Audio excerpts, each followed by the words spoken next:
Well, Mr. Young, last year, New Zealand's exports to China were worth more than 20 billion New Zealand dollars, I believe.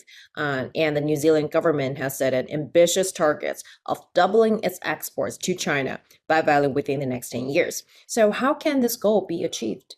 Yeah, so I think the trading relationship and the economic relationship between New Zealand and China is one of those huge success stories.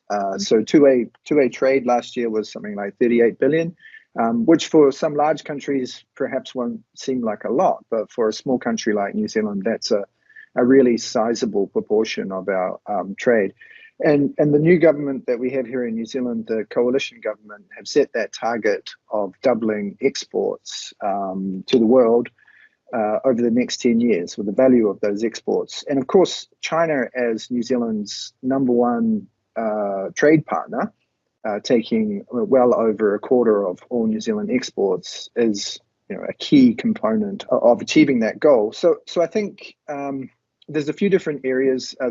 Firstly, the services area.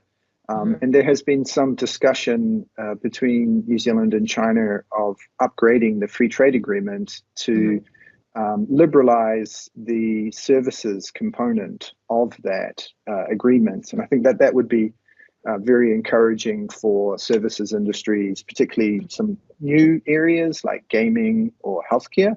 And I think that could be very valuable. And then in terms of the goods trade between New Zealand and China, New Zealand exports a lot of raw commodities to the Chinese market.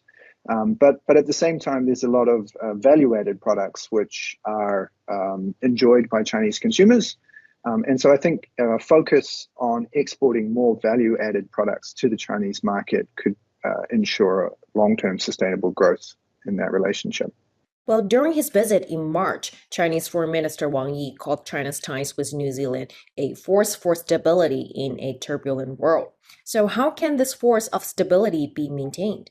Yeah, it's a very good question, and I guess the backdrop to that is that internationally there is a lot of instability in the world, and so countries like New Zealand and China have a responsibility to, as best as they possibly can, maintain stability and order and good relations. I think if I was to look at sort of the history of New Zealand's relationship with China, two things really stick out for me. The first one is that both governments have demonstrated a will to have a constructive relationship because these things take work and they take a lot of effort. And then the second thing is that I think both governments have worked very hard to manage the differences between our two countries, two very different sized countries, different political systems, different economic systems, different cultural systems, different histories, etc. The work that needs to go into ensuring that some of those differences don't spill over into the broader relationship is really important. So I think that formula works, but it will require a lot of hard work.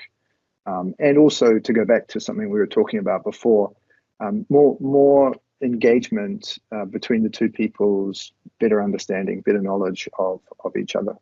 Well, Mr. Yang, let's talk a little bit about climate action. So both China and New Zealand have set targets for reducing carbon emission. So how can they cooperate in this field to achieve their goals? Yeah, so I think this is a really important area, not just for New Zealand and China, but for the world more broadly, because it's one of those areas where it's that classic collective action problem. It's that we all in the same earth and we all require each other to cooperate in order to achieve a collective goal. And that collective goal is to ensure that climate change doesn't have too much of a detrimental impact on our societies and the planet. And that we can work together to create a more sustainable economy and way of life. So I think in terms of New Zealand and China, the areas of complementarity are great. And there's that willingness to work together. So New Zealand has a very large agricultural sector as a proportion of our economy, but also has had to face up to and is currently facing up to some of the impacts of that agricultural system on climate change. And so there's a lot of work and a lot of research going into trying to create a more sustainable less polluting agricultural system, which I think would be very useful for a country like China, which also has has an even larger, for example, dairy industry than New Zealand.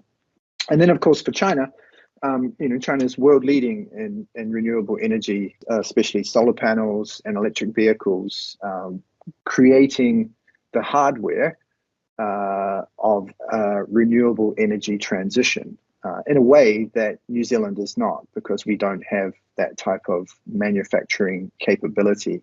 So just at that very basic level, there's clear opportunities for New Zealand and China to work together, to share knowledge and systems in a very complementary way.